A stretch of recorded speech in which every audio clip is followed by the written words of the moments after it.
Hello friends, പുതിയൊരു വീഡിയോയിലേക്ക് എല്ലാവർക്കും സ്വാഗതം. അങ്ങനെ അനാമികയും അതുപോലെ തന്നെ വേണുവും രേവതിയും കൂടി സംസാരിക്കുന്നത് കാണിച്ചുകൊണ്ടാണ് ഇന്നത്തെ വിശേഷങ്ങൾ ഇവിടെ തുടങ്ങുന്നത്. അനാമികയുടെ അടുത്ത് അച്ഛനാണെങ്കിലും പറയുന്നുണ്ട്, എങ്ങനെയെങ്കിലും അവിടെ കയറി പറ്റിയാലേ നമ്മൾ വിചാരിച്ച പ്ലാനും കാര്യങ്ങളൊക്കെ നടക്കൂ എന്നൊക്കെ ഇങ്ങനെ പറയുകയാണ് ചെയ്യുന്നത് കേട്ടോ. എന്നിട്ടിങ്ങനെ പറയുകയാണ് ചെയ്യുന്നത്, ആ തറവാട്ടിലെ ആണുങ്ങളെല്ലാവരും നയനയുടെ സൈഡാണല്ലോ പിടിക്കുന്നത്, ഇവർക്കെന്താണ് വിവരമില്ലേ എന്നൊക്കെ ഇങ്ങനെ പറയാണ് കേട്ടോ. അപ്പോൾ നമ്മുടെ അനാമികയാണെങ്കിലും പറയുന്നുണ്ട്, എല്ലാവരും അവൾ സോപ്പിട്ട് വശത്താക്കി വെച്ചിരിക്കുകയാണ്, അവൾ അവിടെ ഉള്ളിടത്തോളം കാലം എനിക്ക് അവിടെ നിലനിൽപ്പൊന്നും ഉണ്ടാവുമെന്ന് തോന്നുന്നില്ല എന്നൊക്കെ ഇങ്ങനെ പറയുമായിരിക്കും ചെയ്യുന്നത് കേട്ടോ. എന്നിട്ട് പിന്നെ നമ്മുടെ വേണു ആണെങ്കിലും പറയുന്നുണ്ട്, അവിടുത്തെ മൂർത്തി സാറ് ആണ് മെയിനായിട്ടുള്ള പ്രശ്നം, അവർക്ക് നല്ല സ്നേഹമാണ് എല്ലാവരുടെ അടുത്ത്, അവർ തമ്മിൽ തെറ്റിക്കാനായിട്ട് എന്തെങ്കിലും പ്ലാൻ ഉണ്ടോ എന്ന് നോക്കണം എന്നൊക്കെ ഇങ്ങനെ പറയാൻ കേട്ടോ. അപ്പോൾ അനാമികയാണെങ്കിലും പറയുന്നുണ്ട്, അവരെ തമ്മിൽ തല്ലിപ്പിക്കാനൊന്നും പറ്റുന്നു തോന്നുന്നില്ല, അവിടെ ആ കിളവനുണ്ടല്ലോ, അവർ ചത്ത മാത്രമേ എല്ലാം നടക്കുള്ളൂ എന്നൊക്കെ ഇങ്ങനെ പറയാണ് കേട്ടോ. അവർക്ക് എങ്ങനെയെങ്കിലും മൂർത്തി സാറ് മരിക്കണം എന്ന ആഗ്രഹമാണ് എല്ലാവർക്കും, എന്നാൽ പിന്നെ എല്ലാവരും തമ്മിൽ തെറ്റിച്ചിട്ട് ഇവർക്ക് വേണ്ട പ്ലാനൊക്കെ നടത്തിയെടുക്കാമല്ലോ എന്നുള്ള ആഗ്രഹമാണ് കേട്ടോ. അപ്പോൾ നമ്മുടെ വേണു ആണെങ്കിലും പറയുന്നുണ്ട്, ഇപ്പോൾ അയാൾക്ക് വയ്യാത്തത് കൊണ്ടാണ് ഇപ്പോൾ ഇത്തിരി കുറച്ച് ഒതുങ്ങിയത്, ഇല്ലെങ്കിൽ ഇങ്ങനെയൊന്നും അല്ല അയാൾ എന്നൊക്കെ ഇങ്ങനെ പറയുകയാണ് ചെയ്യുന്നത് കേട്ടോ. ശേഷം കാണിക്കുന്നത് ഹോസ്പിറ്റലായിരിക്കും. അവിടെയാണെങ്കിലും അജയനും ജയനാണെങ്കിലും സംസാരിച്ചുകൊണ്ടിരിക്കുകയായിരിക്കും ചെയ്യുന്നത് കേട്ടോ. അപ്പോൾ ജയനാണെങ്കിലും അജയൻ്റെ അടുത്ത് പറയുന്നുണ്ട്, നമ്മുടെ വീട്ടിൽ ഒരു മരുമകളല്ലേ അനാമിക, അതുമല്ല അനി വല്ലാത്ത സങ്കടത്തിലാണ് നടക്കുന്നത്, എങ്ങനെയെങ്കിലും തിരിച്ചു കൊണ്ടുവരണം എന്നൊക്കെ ഇങ്ങനെ പറയാൻ കേട്ടോ. അപ്പോൾ അജയനാണെങ്കിലും പറയുന്നുണ്ട്, അവളുടെ ഇഷ്ടപ്രകാരം പോയതല്ലേ, അവൾ തന്നെ ഇനി വന്നോട്ടെ എന്നൊക്കെ ഇങ്ങനെ പറയുകയാണ് ചെയ്യുന്നത് കേട്ടോ. അപ്പോൾ ജയനാണെങ്കിലും പറയുന്നുണ്ട്, എല്ലാവരും സന്തോഷത്തിൽ ഇരിക്കുന്ന കാണുമ്പോൾ എനിക്കും ആഗ്രഹം ഉണ്ടാവില്ലേ, അവൻ്റെ ജീവിതം ഇങ്ങനെ നശിക്കുന്നത് ശരിയല്ല എന്നൊക്കെ ഇങ്ങനെ സംസാരിച്ചുകൊണ്ടിരിക്കുകയായിരിക്കും കേട്ടോ. അങ്ങനെ അവർ സംസാരിച്ചുകൊണ്ടിരിക്കുന്ന സമയത്തായിരിക്കും വേണു കയറി വരുന്നത് കേട്ടോ. അപ്പോൾ വേണുവിനെ ദൂരെ നിന്ന് കാണുമ്പോഴേ നമ്മുടെ അജയൻ പറയുന്നുണ്ട്, ഓ വരുന്നുണ്ട് സംസാരപ്രിയൻ, സംസാരം മാത്രമേ ഉള്ളൂ, ഒരു ഗുണമില്ല എന്നിങ്ങനെ പറയായിരിക്കും കേട്ടോ. എന്നിട്ട് പിന്നെ വന്ന ഉടനെ അജയൻ്റെ അടുത്ത് പറയുകയാണ് ചെയ്യുന്നത്, നിങ്ങളുടെ മോൾക്കാണ് ഇങ്ങനത്തെ ഒരു അവസ്ഥ ഉണ്ടായെന്നുണ്ടെങ്കിൽ നിങ്ങൾക്ക് ഇങ്ങനെ ഉണ്ടാവും, എൻ്റെ മോള് തല്ലിയിട്ടല്ലേ അവൾ വീട്ടിലേക്ക് വന്നത്, എന്നിട്ട് എന്താണ് മോളെ ഒന്ന് വിളിക്കാൻ പോലും വരാത്തത് എന്നൊക്കെ ഇങ്ങനെ പറയാണ് കേട്ടോ.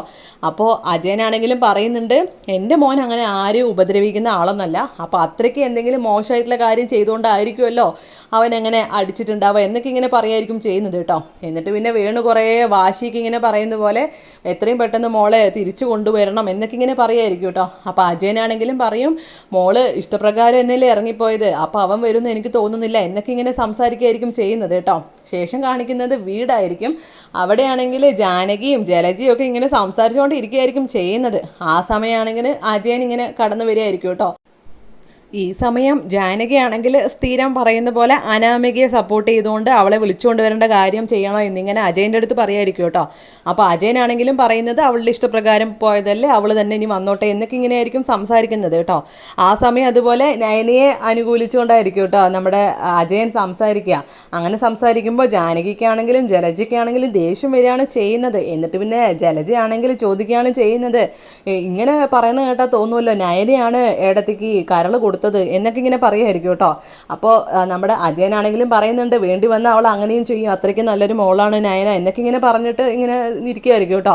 അപ്പോൾ എന്നിട്ട് പിന്നെ അനാമികയുടെ മുഖത്തിന് കിട്ടിയ പോലെ, നിൻ്റെ പ്രവൃത്തി ഇനിയിപ്പോൾ മോശമായി, നിൻ്റെ മുഖത്തും വീഴും അങ്ങനത്തെ അടി എൻ്റെ എന്നൊക്കെ ഇങ്ങനെ അജയൻ പറയും കേട്ടോ. അപ്പോൾ ജാനകിയാണെങ്കിലും പറയുന്നുണ്ട്, എന്നാൽ പിന്നെ എന്നെ അങ്ങോട്ട് തല്ലിക്കൊല്ലും എന്നൊക്കെ ഇങ്ങനെ പറയുമായിരിക്കും കേട്ടോ. ശേഷം അജയൻ അവിടെ നിന്ന് പോകുമായിരിക്കും. ആ സമയം നമ്മുടെ ജാനകി നേരെ ചെല്ലുന്നത് മുത്തശ്ശൻ്റെയും മുത്തശ്ശിയുടെ അടുത്തായിരിക്കും കേട്ടോ. എന്നിട്ട് പിന്നെ വീണ്ടും എന്നും സ്ഥിരം പറയുന്ന ആ ഒരു ഡയലോഗ് തന്നെയായിരിക്കും, അനാമികയെ സപ്പോർട്ട് ചെയ്തുകൊണ്ടും നയനെ എതിർത്തുകൊണ്ടും കേട്ടോ. അപ്പോൾ നമ്മുടെ മുത്തശ്ശനാണെങ്കിലും പറയുന്നുണ്ട്, നയന മോള് ഇവിടെ ഇല്ലാത്തതിൻ്റെ വല്ലാത്ത ബുദ്ധിമുട്ട് എല്ലാവർക്കും ഉണ്ട് എന്നൊക്കെ ഇങ്ങനെ പറയായിരിക്കും കേട്ടോ. പക്ഷേ അനാമിക പോയതിൽ എനിക്കൊരു ബുദ്ധിമുട്ടും തോന്നുന്നില്ല എന്നൊക്കെ ഇങ്ങനെ പറഞ്ഞ് അനാമികയെ എതിർത്തുകൊണ്ടായിരിക്കും സംസാരിക്കുക കേട്ടോ. അപ്പോൾ ജാനകിക്കാണെങ്കിൽ ഇതൊന്നും സഹിക്കുന്നുണ്ടാവില്ല, ജാനകി ഉദ്ദേശിക്കുന്ന കാര്യങ്ങൾ ഒട്ടും നടക്കൊന്നുമില്ല. എന്നിട്ട് പിന്നെ അവിടുന്ന് നിരാശയായിട്ട് മടങ്ങായിരിക്കും ചെയ്യുന്നത് കേട്ടോ. ശേഷം കാണിക്കുന്നത് ഹോസ്പിറ്റലായിരിക്കും. അവിടെയാണെങ്കിൽ കനകയും അതുപോലെ തന്നെ നയനയും സംസാരിച്ചുകൊണ്ടിരിക്കുകയായിരിക്കും കേട്ടോ. ആ സമയമായിരിക്കും നമ്മുടെ നവ്യ വിളിക്കുന്നത്. അപ്പോൾ നയനയാണെങ്കിലും പറയുന്നുണ്ട്, എന്തെങ്കിലും സംശയം തോന്നിയിട്ടായിരിക്കും വിളിക്കുന്നത്, ഞാൻ തന്നെ എടുക്കാമെന്ന് പറഞ്ഞിട്ട് നയന ഇങ്ങനെ സംസാരിക്കുകയാണ് കേട്ടോ. അപ്പോൾ നവ്യ ആണെങ്കിലും പറയുന്നുണ്ട്, എന്താണ് നീ ഇങ്ങോട്ടൊന്നും വരാത്തത്, അവിടെയുള്ള എല്ലാവരും മാറി മാറി വന്നു പോകുന്നുണ്ടല്ലോ, നീ എന്താണ് ഇനിയിപ്പോൾ നീ എങ്ങാനാണോ വല്യമ്മയ്ക്ക് കരൾ കൊടുത്തത് എന്നിങ്ങനെ ചോദിക്കുകയാണ് കേട്ടോ. അപ്പോൾ നയനയാണെങ്കിലും ഒരു സംശയമില്ലാത്ത രീതിക്ക് സംസാരിക്കുകയാണ് ചെയ്യുന്നത് കേട്ടോ. ഇവിടെ ആരെങ്കിലും വേണ്ടേ ചേച്ചി അത് പറഞ്ഞിട്ടാ എന്നൊക്കെ ഇങ്ങനെ പറഞ്ഞ് ഒപ്പിക്കുകയാണ് ചെയ്യുന്നത് കേട്ടോ. അപ്പോൾ നവ്യാണെങ്കിലും പറയുന്നുണ്ട്, അന്ന് ആ പാല് ശരിക്കും ഞാനായിരുന്നു കുടിക്കേണ്ടിയിരുന്നത്, എനിക്കിവിടെ നിൽക്കാൻ ഒരു ധൈര്യമില്ല നീ ഇല്ലാഞ്ഞിട്ട്, നീ എത്രയും പെട്ടെന്ന് ഇവിടെ വരണം എന്നൊക്കെ ഇങ്ങനെ പറയാണ് കേട്ടോ. അപ്പോൾ നമ്മുടെ നയനയാണെങ്കിലും പറയുന്നുണ്ട്, ചേച്ചി എന്നാൽ പിന്നെ ഞാനിപ്പോൾ എന്തായാലും ഇനി വീട്ടിലേക്ക് പോകാനാണ് പ്ലാന്, അമ്മയ്ക്ക് ഞങ്ങളന്ന് ഒരുമിച്ച് ഇരുന്നതൊന്നും ഇഷ്ടപ്പെട്ടില്ലല്ലോ, അതുകൊണ്ട് ഞാൻ എന്തായാലും കുറച്ച് ദിവസം വീട്ടിൽ പോയി നിൽക്കാനാണ്, എന്നാൽ ചേച്ചി അങ്ങോട്ട് വാ എന്നിങ്ങനെ പറയാണ് കേട്ടോ. ഈ സമയം നവ്യാണെങ്കിലും പറയുന്നുണ്ട്, നീ ഇവിടെ ഇല്ലാത്തതാണ്, ഇനിയിപ്പോൾ ഞാനും അവിടെ വന്നു നിന്ന് കഴിഞ്ഞാൽ ഇവിടുത്തെ വാതിൽ എന്നേക്കുമായിട്ട് നമുക്ക് അടച്ചിടും, അങ്ങനെ വന്നാൽ ശരിയാവില്ല, ഞാനെങ്കിൽ ഇവിടെ നിന്നേ മതിയാവൂ എന്നിങ്ങനെ പറയുമായിരിക്കും കേട്ടോ. എന്നിട്ട് പിന്നെ ഫോൺ വെക്കുകയായിരിക്കും ചെയ്യുന്നത്. എന്നിട്ട് പിന്നെ നയനയാണെങ്കിലും കനകയെടുത്ത് ഇങ്ങനെ പറയുകയാണ് ചെയ്യുന്നത്, ചേച്ചിക്ക് എന്തൊക്കെയോ സംശയങ്ങളുണ്ട് എന്നൊക്കെ ഇങ്ങനെ പറയാൻ കേട്ടോ. അപ്പോൾ കനകയാണെങ്കിലും പറയുന്നുണ്ട്, ഇനിയിപ്പോൾ എന്തായാലും അവൾ അറിയുമല്ലോ കുറച്ച് ദിവസം കഴിഞ്ഞാൽ എന്നൊക്കെ ഇങ്ങനെ പറയുമായിരിക്കും കേട്ടോ.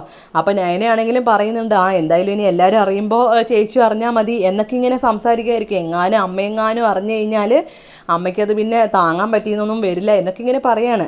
അപ്പോൾ കനകയാണെങ്കിലും പറയുന്നുണ്ട്, എനിക്ക് ഒരു പ്രാർത്ഥന മാത്രമേ ഉള്ളൂ, ആദർശ് മോൻ്റെ അമ്മ എങ്ങനെയും അറിഞ്ഞു കഴിഞ്ഞാൽ, മോളാണ് ഇതൊക്കെ ചെയ്തതെന്ന് അറിഞ്ഞു കഴിഞ്ഞാൽ മോളോടെങ്കിലും ഇത്തിരി സ്നേഹം ഉണ്ടായാൽ മതിയായിരുന്നു എന്നൊക്കെ ഇങ്ങനെ പറയായിരിക്കും ചെയ്യുന്നത്. ഈ സമയം നയനയാണെങ്കിലും പറയുന്നുണ്ട്, എനിക്ക് ഒരു ബുദ്ധിമുട്ടും ഇല്ല അമ്മേ, ആരറിഞ്ഞില്ലെങ്കിലും എനിക്ക് ഒരു ബുദ്ധിമുട്ടും ഇല്ല, എന്തായാലും അമ്മ ഓക്കെ ആയല്ലോ, എനിക്കത് മാത്രം മതി അമ്മേ എന്നൊക്കെ ഇങ്ങനെ പറയായിരിക്കും കേട്ടോ. ഇതെല്ലാം നടന്നത് മണ്ഡലകാലമല്ലേ, എല്ലാം നല്ലതിനാവുമെന്നാണ് എൻ്റെയും വിശ്വാസം, എല്ലാവരും ശബരിമലയ്ക്ക് പോയി വരുമ്പോൾ എന്തെങ്കിലും നല്ലൊരു ശുഭകാര്യം ഉണ്ടാവും എന്നാണ് ഞാനും വിശ്വസിക്കുന്നത് എന്നിങ്ങനെ നമ്മുടെ കനകയും പറയുന്നുണ്ട് കേട്ടോ.